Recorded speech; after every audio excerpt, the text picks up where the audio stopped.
कल हमने अभी तक जो सीखा उसको एक बार ध्यान से समझना। उस दिन जो सीखे थे वो थे आपके हिंदी वाले टेंस। ठीक है, अब सब जानते हैं हिंदी वाले टेंस एग्जाम में नहीं आते, आपको पढ़ने पड़ेंगे इंग्लिश वाले। और आज तक आपने हिंदी मीडियम के ही टेंस पढ़े हैं और पेपर में आता है इंग्लिश। और जो आप 10th एंड 12th क्लास के बाद कोई एनडीए या एयरफोर्स नेवी का एग्जाम देते हो तुरंत, उसमें टेंस वाले सेक्शन से जो पढ़ाने वाला वो क्वेश्चंस पूछे जाते हैं। ठीक है कि नहीं, तो गौर करना। और आज से पर डे ग्रामर और जो भी है पर डे वीडियोस आएंगी आपके लिए। एक्चुअल थोड़ा सा एक्सीडेंट हो गया था तो कुछ वीडियोस पिछले 10 दिन से नहीं डली है, आज से आपको रेगुलर वीडियोस मिलते रहेंगे। आज ग्रामर का टॉपिक है, जो टेंस वाला टॉपिक है मैं आपको हिंदी में पढ़ा चुका हूँ पूरा। आज का जो टॉपिक है वो टेंस के लिए इंग्लिश का टॉपिक है। टेंस को किसमें पढ़ने वाले हैं? इंग्लिश में। मना कर रहे हैं क्या? रवा से तुमसे कह रहा हूँ गौरव, या जब मना कर रहा हूँ शांत रहना। फिर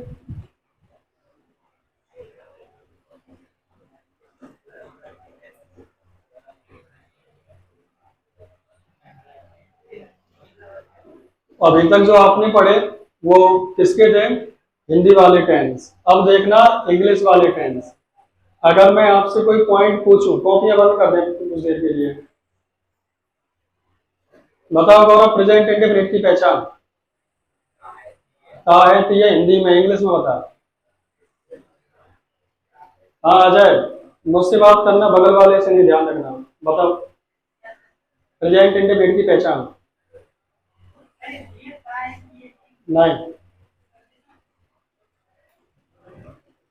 गौर से ध्यान से देखना, स्टार्टिंग से करा रहा हूं। ये कॉपियां बंद करें सभी, यहाँ से अब थोड़ा सिंसियर हो जाओ। अब चीजें अच्छी लेवल की चलेंगे। अभी तक बेसिक्स करा रहा था, टेंस वाले बेसिक वाले हो गए। आपको ट्रांसफॉर्मेशन सिखाई थी, किससे क्या करेंगे। अब पॉइंट समझना। सबसे पहला आपका टेंस कौन सा है? Present indefinite. पॉइंट समझना इसमें। प्रेजेंट इंडेफिनिट की अगर पहचान की बात करो, अभी तक आपने जो देखा उसको 2 मिनट में बताता हूं, फिर अपने इंग्लिश में आते हैं।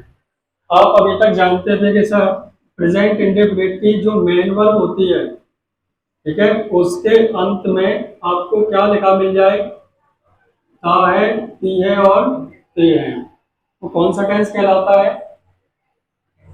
ता है, ती है और ते है। ऐसा कुछ लिखा मिल जाए वो टेंस कहलाता है आपका प्रेजेंट इंडेफिनिट।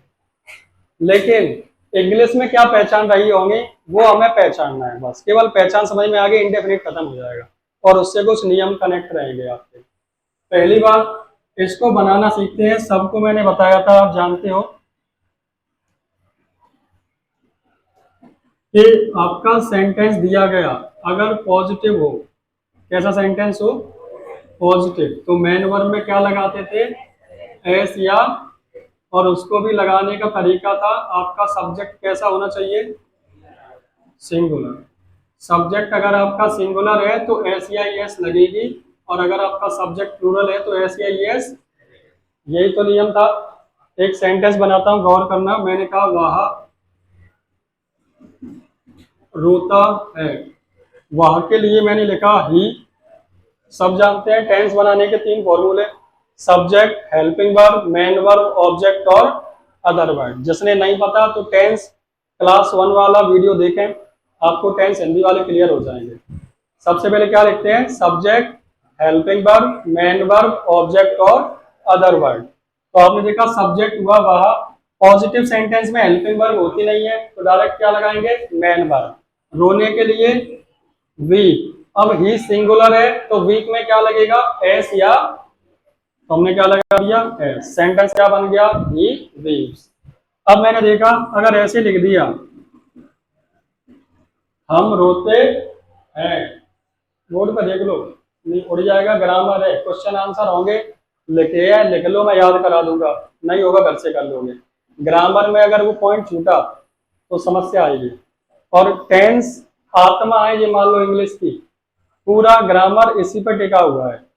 अगर ये नहीं आए तो आपको नियम रटने पड़ेंगे, याद करने पड़ेंगे।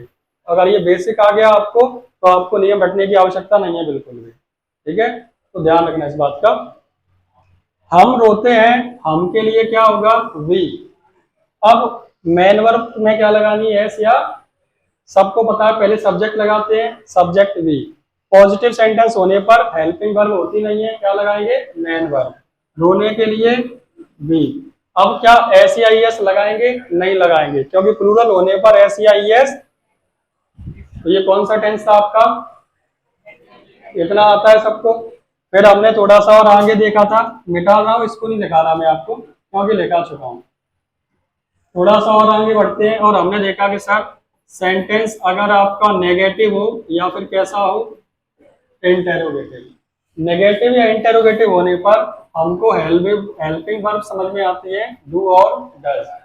प्रेजेंट इंडेफिनिट का सेंटेंस नेगेटिव हो या इंटेरोगेटिव तो हेल्पिंग वर्ब क्या लगेगी, डू और डज। और इनके साथ मेन वर्ब की कौन सी फॉर्म, फर्स्ट फॉर्म। सब जानते हो, जैसे मैंने कहा हम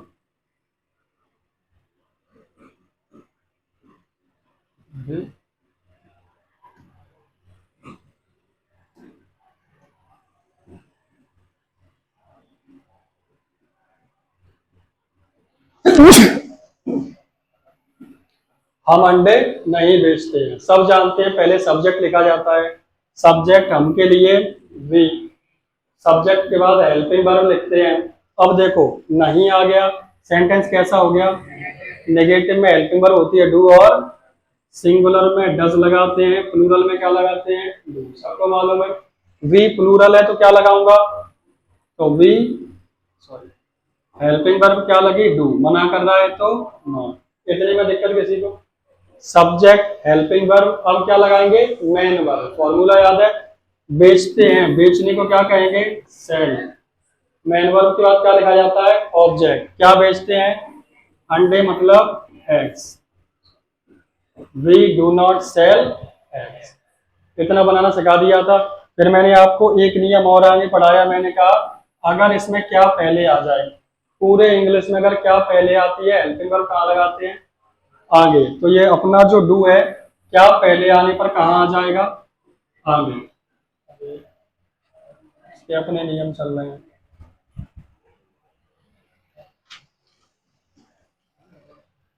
हैंग नहीं हो गया, वो सर्च होने लगा था।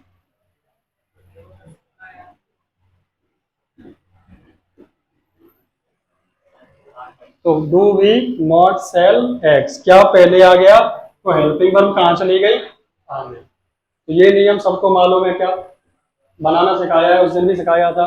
बना लोगे तो दिक्कत तो नहीं है, ये आ गया, ये बन जाएगा। अब मेन पेपर में कैसे आता है वो सिखाना है आपको।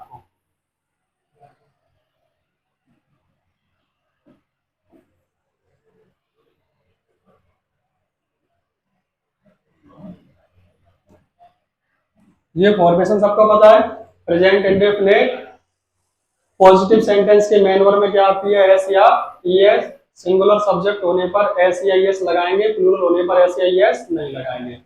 अगर आपका सेंटेंस नेगेटिव हो या इंटेरोगेटिव हो तो हेल्पिंग वर्ब क्या लगेगी, डू या डज। और मेन वर्ब की कौन सी, फर्स्ट फॉर्म। क्लियर है क्या। अब मेन चीज ये है कि मैं इसके इंग्लिश की पहचान बता रहा हूं, उस पर गौर करें। ये तो सब पे लिखा हुआ है, इसको हटाऊंगा थोड़ी देर के लिए। अब देखो इसकी इंग्लिश की पहचान जो पेपर में पूछी जाती है, इंग्लिश के कुछ रूल्स। अगर कोई पूछे आपसे कि इंग्लिश की प्रेजेंट इंडेफिनिट की पहचान क्या है, तो रूल नंबर 1, रूटीन एक्शन। जब भी हम रूटीन एक्शन की बात करेंगे और प्रेजेंट का रूटीन है, कौन से टेंस में आएगा वो, प्रेजेंट इंडेफिनिट में। तुम रोज 7 बजे कोचिंग आते हो, ये आपका रूटीन हुआ। मैं रात को 10 बजे सो जाता हूं, मेरा क्या हुआ, ये रूटीन हुआ। तो जितने भी रूटीन एक्शन होंगे जो आप रूटीन में करते हो, कोई काम कैसे करते हो, कुछ लोग कह देते हैं इसको डेली रूटीन। प्रियांशु बोर्ड पे क्या कर रहा है, उसको बंद कर दे। और लिखना हो तो मैं लिखाऊंगा, इसको टेंशन मत लेना, क्योंकि एक नंबर इन्हीं पे कटेगा। और जब वो नंबर नीचे आता है ना, और 90 से नीचे गया, फिर कोई नहीं पूछता कितनी आए तुम्हारे। तो ध्यान देना क्या कहा मैंने, रूटीन एक्शन में कुछ लोग बोलते हैं डेली रूटीन, डेली रूटीन बोलना गलत है। डेली रूटीन नहीं बोलना, क्या बोलना है? रूटीन ये भी हो सकता है कि मैं हर हफ्ते गांव जाता हूं, तो आपका रूटीन हुआ कि नहीं? डेली रूटीन में डेली जाओ, लेकिन डेली नहीं बोलते, क्या कहते हैं? रूटीन। रूटीन एक्शन कौन से टेंस में लिखे जाएंगे? कोई भी ऐसा काम जो आप रूटीन में करते हो कौन से टेंस में लिखना पड़ेगा? प्रेजेंट। तो प्रेजेंट इंडेफिनिट की इंग्लिश में पहचान कौन सा एक्शन बताता है? ये routine action. Point number 2, habitual action. क्या? जो समझाओ समझना, बहुत से टीचर इसको पढ़ाते नहीं है क्योंकि उन्हें एक्सप्लेन करने में दिक्कत है। बच्चा भी समझना नहीं चाहता तो वो पढ़ाते ही नहीं है। हिंदी में टेंस पढ़ा है, चलो पूरे साल में 12th क्लास में ग्रामर पढ़ाई जाएगी, नाम के लिए कितनी आती है, जल्दी जल्दी करो हटो। और पूरे साल टीचर्स लगे रहते हैं क्वेश्चन आंसर हटाने में, जिसका कोई सेंस नहीं है। 12वीं के बाद बिल्कुल जीरो, एक्सपायर हो जाते हैं। क्वेश्चन आंसर आपके वैलिड तभी तक है जब तक आपका एग्जाम नहीं होता। एग्जाम खत्म, इंग्लिश के क्वेश्चन आंसर रद्द ही हो गए, लेकिन पढ़ाई गई जो ग्रामर होती है वो आपके मर भी जाओगे तब भी वो जिंदगी रहेगी। ग्रामर का कोई वो नहीं है, ग्रामर जिंदगी भर काम आने वाली है आपकी, तो इसको पॉइंट सीखना जरूरी है। पहला पॉइंट कौन सा था? दूसरा क्या बताता है? हैबिचुअल एक्शन क्या होता है? सुनना। हैबिट बताए, जो क्या बताए आपको?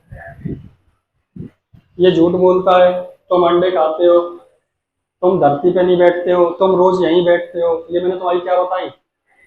तो हैबिट बताना हो तो कौन से टेंस में बताई जाएंगी? प्रेजेंट इंडेफिनिट में। अगला आपका पॉइंट हुआ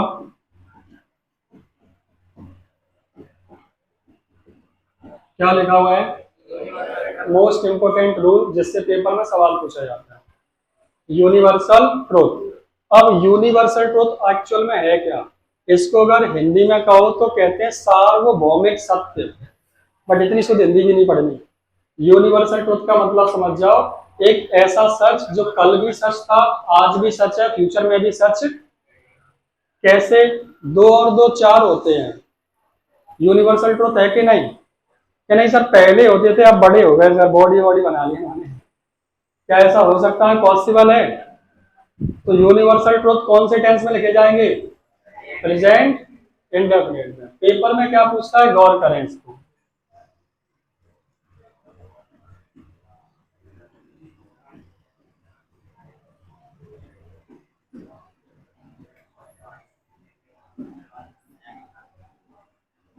the sun is rising in the east.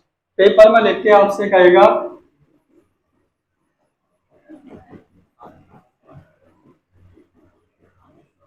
Point समझना। आपको सेंटेंस उसने लिख दिया the sun is rising in the east. अब आपको हिंदी वाले टेंस आने चाहिए तब तो बात समझ आएगी। द सन का मतलब होता है सूरज, इज राइजिंग मतलब उग रहा है या उदय हो रहा है, कहां से? पूर्व से। The sun is rising in the east. अब आप देखो, गौर करना, आपका सन सिंगुलर है, सिंगुलर में इजेमार में क्या लगती है? एज। सिंगुलर सब्जेक्ट में इजेमार लगती है, सिंगुलर होने पर एज लगी है, क्या एज? इजेमार आए तो मेन वर्ब में क्या लगती है? आईएनजी लगती है। आईएनजी लगी है कि नहीं? किसी भी दिशा से पहले दा का प्रयोग होता है, हो रहा है। अब बताओ गलती का है? हाँ, अब समझना बात को, पेपर में ये लिख के दे दिया, तुम्हारे एनडीए में कई बार पूछ चुका है, एयरफोर्स नेवी में पूछ लेता है, टेंस से रिलेटेड क्वेश्चन बनेंगे तो यहीं से बनेंगे। अब आप देखो, सूरज उदय हो रहा है कहाँ? पूरब में। कहने में कोई गलती नहीं है, सूरज पूर्व में उग रहा है, कहने में भी सही है और लिखने में भी सही है। फिर भी ये सेंटेंस कैसा है? गलत होने का कारण क्या है? क्योंकि सूरज पूर्व में उग नहीं रहा है, सूरज पूर्व में उगता है। ये क्या है? यूनिवर्सल ट्रुथ है, सार्वभौमिक सत्य है। और जो यूनिवर्सल ट्रुथ होंगे वो कौन से टेंस में लिखे जाएंगे? प्रेजेंट। और इसने कौन से टेंस में लिख दिया? कॉन्टिन्यूअस में। कौन से में लिख दिया? जो जरूरी नहीं है, गलत कर दिया। अगर यूनिवर्सल ट्रुथ होगा तो कौन से टेंस में लिखा जाएगा? प्रेजेंट इंडेफिनिट में। इसने प्रेजेंट कंटिन्यूअस में लिखा, इसलिए सेंटेंस कैसा हो गया? गलत हो गया, इसका सही क्या होगा? द सन। अब देखो सिंगुलर है सन, तो राइज में क्या लगेगी? एस या e s. The sun rises कहाँ उगता है? In the east. क्लियर है क्या? The sun rises in the east. अब सेंटेंस आपका सही बना, ये आपका राइट है और ऊपर वाला क्या है? रॉन्ग। अब अगर आप केवल हिंदी में पढ़ते हो टेंस को, जो कि ज्यादातर टीचर यही पढ़ाते हैं, तो पेपर में गया जमाना जब पहले जनरल इंग्लिश और स्पेशल इंग्लिश आया करती थी, तब टेंस देते थे कि उसको ट्रांसलेट कर दो। क्या ट्रांसलेट करने को आता है? नहीं। अब ऐसे पूछता है वो, एरर फाइंड करो, करेक्ट करो या फिलर्स भरो, ये आता है। अब अगर आपने जिसने हिंदी वाले टेंस पढ़े, इंग्लिश वाले पढ़े ही नहीं, वो इसको कभी नहीं पकड़ सकता, क्योंकि उसे नियम पता ही नहीं है। समझ में आई बात? क्या कहलाएंगे? यूनिवर्सल ट्रूथ कौन से टेंस में लिखा जाता है? नियम नंबर 2 याद रखना। अगर प्रेजेंट यूनिवर्सल ट्रूथ कौन से टेंस में? अगर मेन वर्ब हुई तो प्रेजेंट इंडेफिनिट में, और अगर मेन वर्ब नहीं हुई तो सिंपल प्रेजेंट में भी होता है। क्या कहा मैंने? यूनिवर्सल ट्रूथ मेन वर्ब आ गई तो कौन से टेंस में लिखा जाएगा? प्रेजेंट इंडेफिनिट में। और अगर मेन वर्ब नहीं हुई तो वो सिंपल टेंस बन गया। कैसा बन गया? तो फिर काय में लिखा जा सकता है? Simple present. काय में लिखा जा सकता है? पॉइंट समझ में आ गया? आपने हमेशा सुना होगा, गौर करना छोटी छोटी बातों पर, इंग्लिश मीडियम से जो पढ़ते हैं।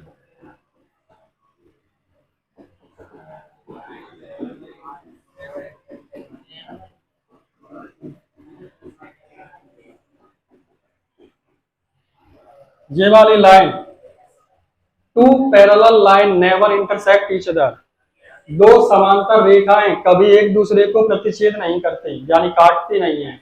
ये दो रेखाएं चल रही हैं, और चली जाए और चली जाए, क्या काटेंगे कभी? ये क्या कहलाया? Universal truth. तो इसे कौन सी टेंस में लिखा गया? Present. Two parallel lines never intersect each other. Intersect main verb की कौन सी फॉर्म है? First form. कोई हेल्पिंग वर्ब दिखाई दे रही है? तो प्रेजेंट इंडेफिनिटिव तो होता है, इसमें मेन वर्ब की फर्स्ट फॉर्म लिखते हैं। कोई हेल्पिंग वर्ब? कौन सा टेंस हुआ? प्रेजेंट। कुल मिला के बात समझ में आ गई? जितने भी यूनिवर्सल ट्रूथ होंगे कौन से टेंस में लिखे जाएंगे? प्रेजेंट इंडेफिनिट में। अगर मैं यहां कर देता आर इंटेक्ट में लगा देता आईएनजी, तो कंटिन्यूअस बन तो जाता, लेकिन सेंटेंस कैसा हो जाता? पॉइंट समझ में आ गया? तो आपको यहाँ दूसरी बात समझ में आई क्या? कि जितने भी यूनिवर्सल ट्रूथ हैं कौन से टेंस में लिखे जाएंगे? चलो पॉइंट नंबर 2 याद हो गया। तो अगला पॉइंट,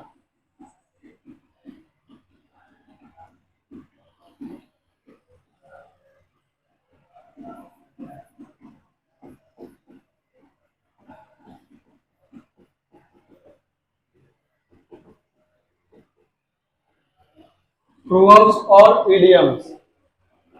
प्रूवर्ब्स मतलब कहावत है, इडियम्स मतलब मुहावरे।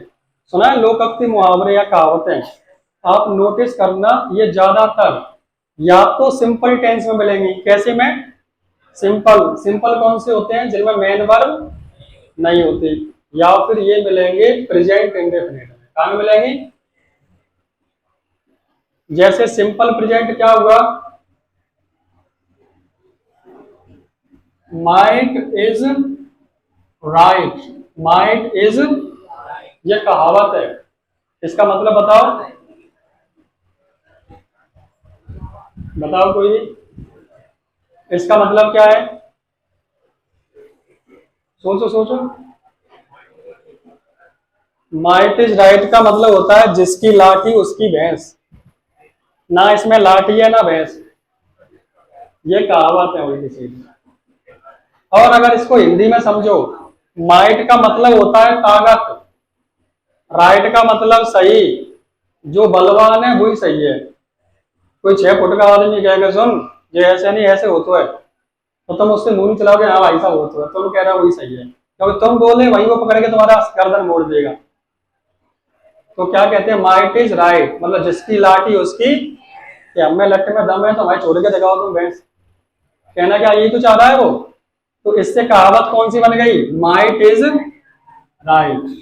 सिंपल है। अब बताओ क्या इसमें कोई मेन वर्ब है, नहीं है, तो ये यूनिवर्सल ट्रूथ या कहावत कौन से टेंस में कहलाई, सिंपल में। कौन से में कहलाई, पॉइंट समझना, टेंशन नहीं लेनी, मैं आपको थोड़ा एक्स्ट्रा नॉलेज दे रहा हूँ, जो पेपर में आता है बताता जाऊंगा। पेपर में एक पूछता है क्या, यूनिवर्सल ट्रूथ कौन से टेंस में लिखा जाएगा, present indefinite.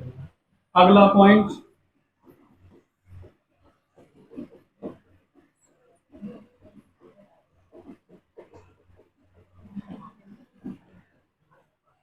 Famous personality saying, जो महान लोग होते हैं उन्होंने अगर कोई बात कह दी तो वो हमेशा प्रेजेंट में लिखी जाएगी, पास्ट में नहीं जाएगी।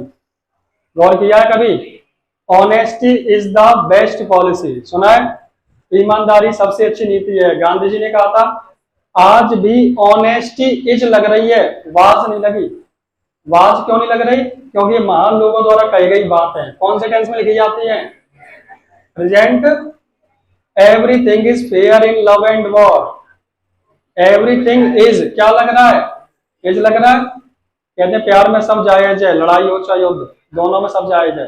कौन से टेंस हुआ, सिंपल, जिनमें main verb audio present indefinite, main verb नहीं है तो सिंपल टेंस। तो फेमस पर्सनैलिटी, महान लोगों ने जो बात कह दी है, या तो प्रेजेंट इंडेफिनिट में लिखेंगे या फिर सिंपल प्रेजेंट में। क्लियर है क्या। अगला पॉइंट सुनना,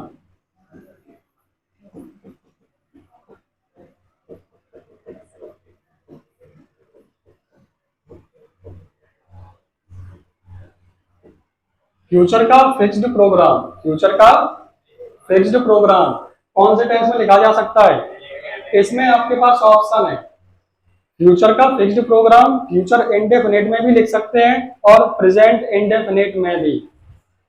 फ्यूचर का फिक्स्ड प्रोग्राम कैसे, मैं अगर आपसे कहूं कि प्रधानमंत्री 1 जून को अम्बा में आएंगे, नरेंद्र मोदी 1 जून को अम्बा में आएंगे, विशाल आम सभा हो रही है, कोई आम सभा का आयोजन हो रहा है, नरेंद्र मोदी कहाँ आएंगे, अम्बा में आएंगे, तो क्या ये 1 जून को आएंगे, बात फ्यूचर की हो गई, और आएंगे पक्की बात है, तो फ्यूचर का फिक्स्ड प्रोग्राम हो गया। तो मैं 2 तरीके से लिख सकता हूं, पहले हिंदी लिख दूं यहां, नरेंद्र मोदी 1 जून को अम्बा आएंगे। सब लोगों ने टेंस पढ़ा है, आएंगे कौन सा टेंस है, फ्यूचर इंडेफिनिट, सब्जेक्ट कौन होगा, नरेंद्र मोदी, आएंगे फ्यूचर इंडेफिनिट है, तो फ्यूचर इंडेफिनिट की हेल्पिंग वर्ब विल और शैल, सबको मालूम है, तो मैं क्या लगाऊंगा, विल। फिर हेल्पिंग वर्ब के बाद मेन वर्ब, आएंगे तो कम, कहाँ आएंगे, टू अम्बा, कब आएंगे, 1 जून को, ऑन 1 जून। आपका ये भी सेंटेंस सही है, ठीक है। अब तुम्हें मालूम है ये फ्यूचर का फिक्स्ड प्रोग्राम है कि नहीं, और फ्यूचर का फिक्स्ड प्रोग्राम है तो कौन से टेंस में लिखा जा सकता है, फ्यूचर इंडेफिनिट, तो मैं इसको ऐसे भी लिख सकता हूं, नरेंद्र मोदी। अब विल कम की जगह फ्यूचर इंडेफिनिट है तो मैं क्या कर दूंगा, कम्स, क्या कर दूंगा, क्योंकि फ्यूचर इंडेफिनिट में हेल्पिंग वर्ब तो होती नहीं है। नरेंद्र मोदी कम्स कहाँ आएगा, ऑन 1 जून। अब ये नियम टीचर्स पढ़ाते नहीं है, अब बताओ अगर मैं इस नियम को पढ़ा दूं तो क्या अपना ज्यादा समय चला जाएगा। इंग्लिश मीडियम में 12th में वो आपका हक बनता है पूरे नियम ग्रामर के पढ़े जाएं, उल्लू भले ही बना दो कि बेटा कि ये होता नहीं है चलने दो। अब वो पढ़ाते क्यों नहीं है, क्योंकि इसमें घाटा भी हो सकता है। मैं कह रहा हूँ आप में से कोई नया बच्चा बैठा हो या किसी के टेंस वगैरह में दिक्कत हो तो वो कहेंगे पता होना कहाँ पढ़ा रहे हैं, हमारे समझ में आया ना रहो, और ऐसा हो सकता है कल से बंद हो जाए, टीचर का नुकसान हो जाता है इसमें। लेकिन अगर वही स्टूडेंट समझना चाहे तो बहुत अच्छे नियम में आगे काम आएंगे। आपके छोटे भैया बहन अगर अपनी ग्रामर की बुक उठा के लाएं, आपसे कहे समझा दो, तो याद रखना अगर वो इंग्लिश मीडियम से है या सीबीएसई बोर्ड से है तो उसकी किताब में ता है ती है लिखा नहीं मिलेगा, उसमें ये नियम लिखे मिलेंगे। फिर तुम्हारे सर के ऊपर से निकलेगा, फिर कहेंगे कि चल तो राहुल सर के यहाँ छोड़ के आऊं, सर पढ़ा दी क्या है। तो क्या सबका ठेका मेरे ही पास? मुझे तो हालांकि पैसे मिलेंगे, पढ़ा भी दूंगा, मना नहीं करूंगा, लेकिन आपने क्या पढ़ा? 12वीं इंग्लिश मीडियम से पढ़ रहे हो, ये बात सोचने वाली है कि नहीं? तो आपको ये छोटे छोटे पॉइंट सोचने चाहिए कि 12वां पास होने वाले हैं, हमें नियम नहीं आ रहा 5वीं क्लास का, तो हमने कौन सी प्रकार की इंग्लिश पढ़ी? सोचने वाली बात है कि नहीं? इस बात पर गौर करो, सिर्फ पेपर के लिए नंबर के लिए मत पढ़ो, वो तो हो ही जाएगा जो भी रिजल्ट होगा। मैं कभी टेंशन नहीं लेता कि मेरे यहाँ से रिजल्ट कैसा जाएगा, अरे भाड़ में जाए, सीखने फोकस करो, ऊपर भाई कृपा है, आ जाते हैं हर बार ठीक ठाक, कोई दिक्कत नहीं है। पॉइंट समझ रहे हैं आप? अब आपको इसका साक्ष्य देता हूं, देखो टीचर्स मना कर देंगे, पढ़ाएंगे नहीं इस नियम को, मैं आपका साक्ष्य 12th क्लास की किताब दिखाता हूं आपको, आपके इसी साल की जो आप पढ़ रहे हो, चैप्टर 1, वो भी, और दूसरा सो गया।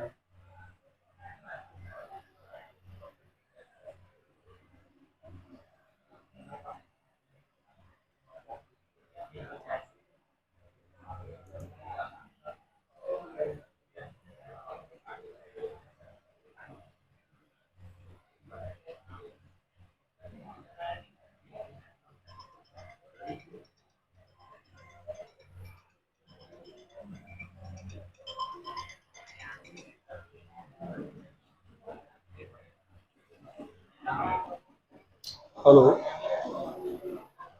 हेलो, नमस्कार नमस्कार जी, बोलिए सर। हाँ, इसी नंबर पर फोन पे चल रहा है जी, इसी नंबर पे चल रहा है। हाँ हाँ हाँ, बिल्कुल बिल्कुल।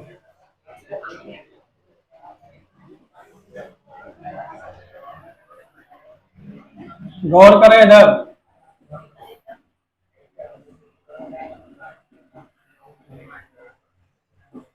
देखो ये क्या लिखा है,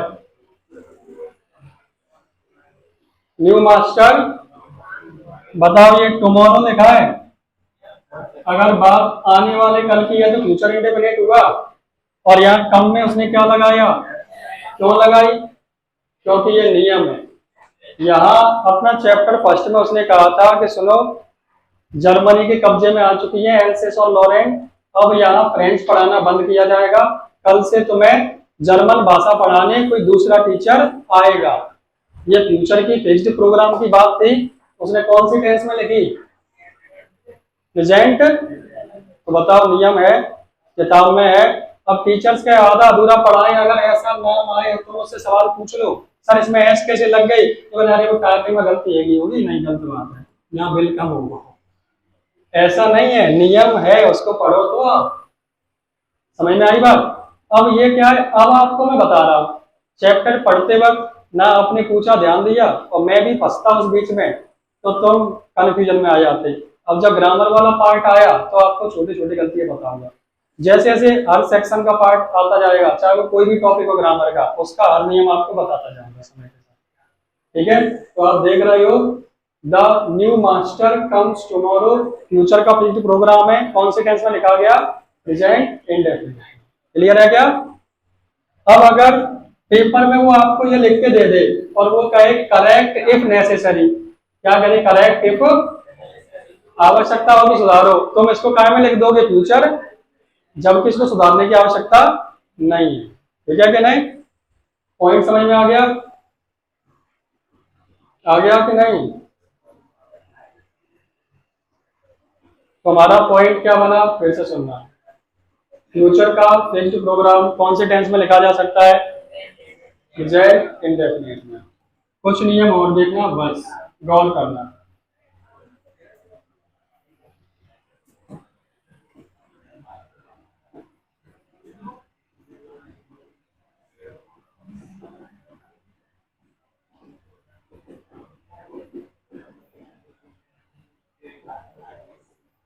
गौर करना, लाइव मैचेस कमेंट्री, आप अगर मैच देखो तो आप नोटिस करोगे कि जो आपके मैच चल रहा है एक्चुअल में जो काम जारी है कौन सा टेंस हुआ, वो कंटिन्यूअस हुआ।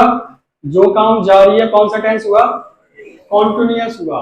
लेकिन आप नोटिस करोगे जो मैच होते हैं, और स्पेशली पुराने मैच देखना, आजकल मॉडर्न में कुछ भी बोल देते हैं, पुराने मैच जितने भी तुम देखोगे इंटरनेशनल लेवल के, उनकी कमेंट्री आप सुनना, तो वो कमेंट्री आपको कौन से टेंस में सुनने को मिलेगी, प्रेजेंट इंडेफिनिट में। जबकि मैं यहाँ हूं, सामने मैच चल रहा है, काम जारी है, तो कौन सा टेंस हुआ, कॉन्टिन्यूअस हुआ। लेकिन वो कमेंट्री कौन से टेंस में करते हैं, प्रेजेंट इंडेफिनिट में। मान लो आपका आईपीएल कल ही खत्म हुआ है, इतना घटिया मैच जिंदगी में नहीं देखा मैंने, मजा ही नहीं आया फाइनल में। तुम बताओ तुम्हें आया,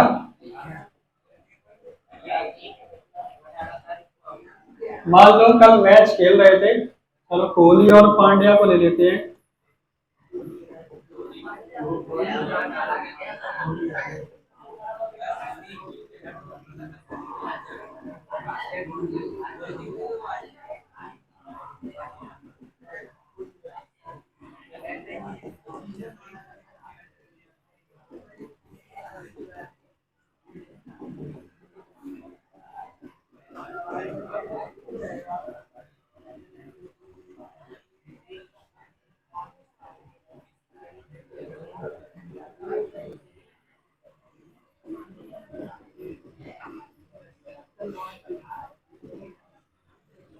अब समझना है इसको, थोड़ा माइक हटा रहा हूं मैं, इस पॉइंट को समझना बेटा, बात नहीं। मान लो कोई चल रहा था, ये पीछे का फैन बंद करके आना,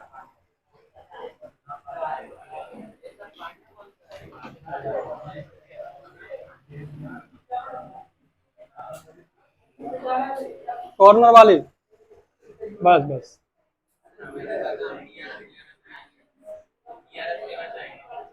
अभी ले लेना डीआरएस।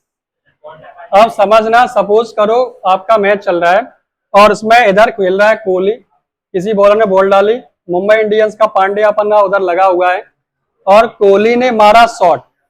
कोहली हिट करता है किसको, बॉल को। हिट में क्या लगाई, ये सही है, लगी। कोहली ने क्या लगाया, S. Kohli hits the ball, तो हिट में हमने क्या लगाई, एस, क्योंकि कौन से टेंस में लिखा, Pandya runs after. Run after का मतलब होता है पीछा करना, ये फ्रेजल वर्ब है। रन में भी क्या लगाई हमने, पांड्या रन्स आफ्टर मतलब दौड़ता है पीछे किसके, बॉल के। कैच मतलब पकड़ना, कैच में भी क्या लगाई, एस या ई एस। थ्रो में भी क्या लगाई, क्योंकि सब कौन से टेंस में लिखे जा रहे हैं, प्रेजेंट इंडेफिनिट में। कौन से में इस्तेमाल किया, प्रेजेंट। अब आप जब कोई भी मैच देखोगे, उसमें मैच चल रहा होगा, what a match, a lovely wonderful match, RCB in the finale, and तभी क्या एकदम से कोहली हिट कर देता है, and Kohli hits the ball and Pandya runs after the ball and catch and throws to the stump and it's out, what a powerful. अब वो तो माइक लगा के बोल रहा है। तो जब आप आईपीएल देखोगे तो बड़े तरीके से उसके साथ बोलेगा, कौन से टेंस में बोलेगा, प्रेजेंट इंडेफिनिट में। और इतने पे तो शोर कर देती है पूरी जनता, डेसिबल मीटर नाप देते हैं तुरंत, होता है कि नहीं। तो कौन सा टेंस आ रहा है, वो प्रेजेंट इंडेफिनिट। तो जितने भी लाइव मैचेस कमेंट्री होगी कौन से टेंस में, आप एक और सुनोगे, मान लो किसी ने छक्का दे दिया तो आप ये लाइन सुनोगे, here goes another six, what a Chris Gayle, the storm today. कोई भी मार रहा है, मान लो हियर गोज अनदर सिक्स, ये एक और गया छक्का, लेकिन बोल कौन से टेंस में रहा है, प्रेजेंट इंडेफिनिट में। तो ये सभी चीजें कौन से टेंस की थी, प्रेजेंट इंडेफिनिट की। नोट करें,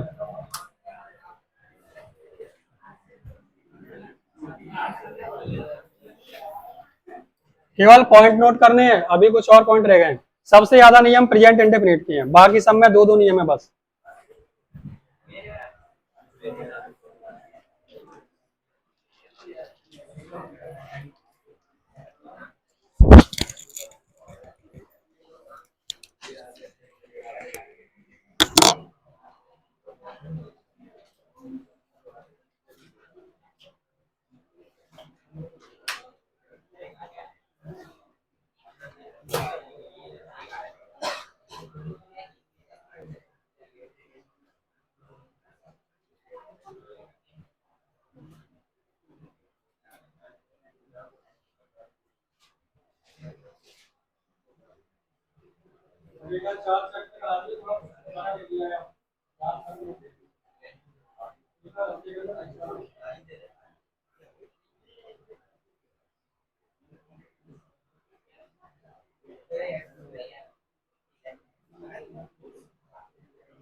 क्या क्या? अच्छा छुट्टी मत करना। कल से आपका चैप्टर भी चलेगा, आधे घंटे चैप्टर पढ़ाऊंगा, आधे घंटे ग्रामर। हाँ कल का टेस्ट है पहली बात तो।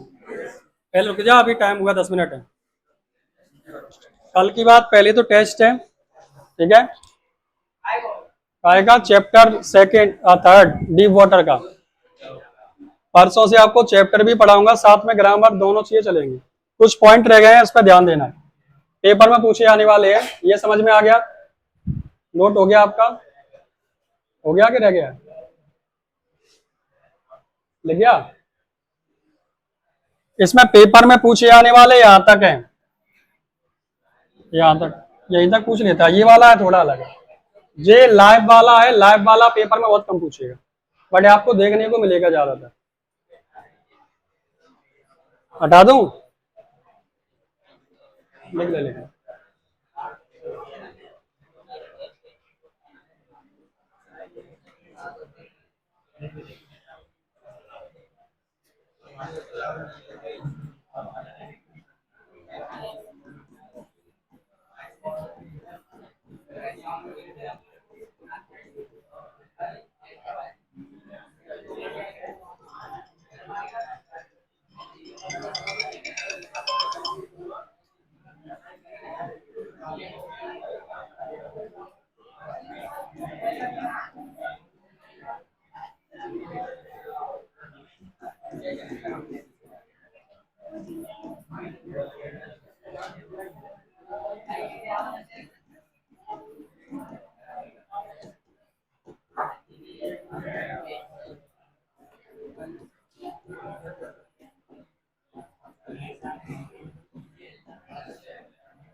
ये मोस्ट इंपोर्टेंट नियम है, ध्यान देना।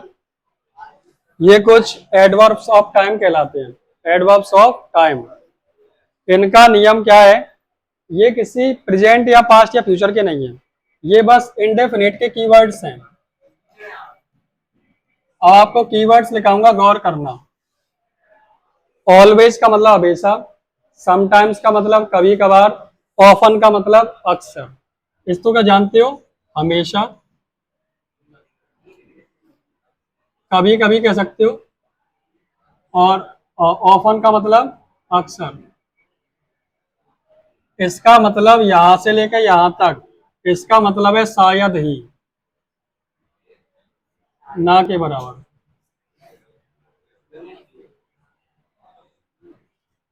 क्या मतलब है, शायद ही या फिर ना के बराबर।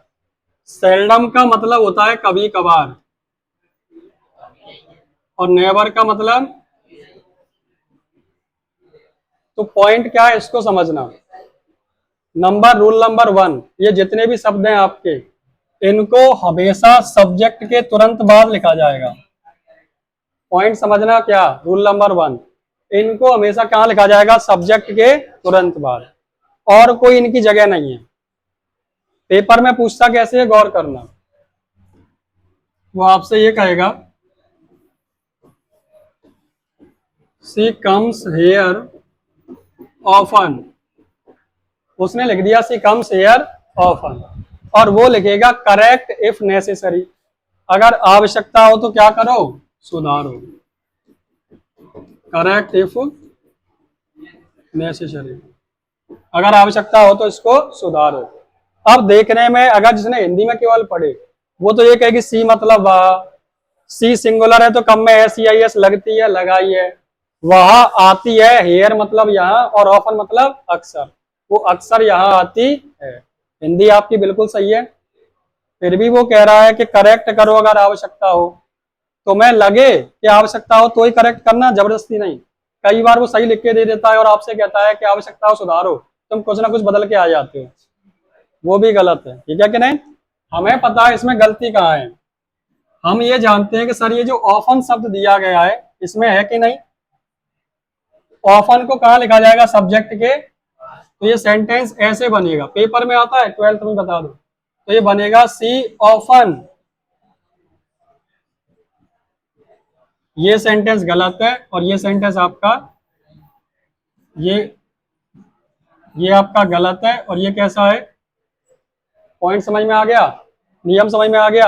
ये जितने भी शब्द हैं इनको कहाँ लिखा जाएगा, सब्जेक्ट के तुरंत बाद, ठीक है कि नहीं। और अगर कोई और नियम बन रहा होगा तो हेल्पिंग वर्ब के बाद, ठीक है, तो हेल्पिंग वर्ब के बाद, वैसे हेल्पिंग वर्ब आएगी नहीं, सब्जेक्ट के तुरंत बाद लिखा जाएगा। ये पेपर में पूछा जाता है तो इसको याद रखना, नोट करो, ऐसे ही लिखना, सब्जेक्ट प्लस ये शब्द, ये गलत ये सही, तो आपको पॉइंट समझ में आ जाएगा।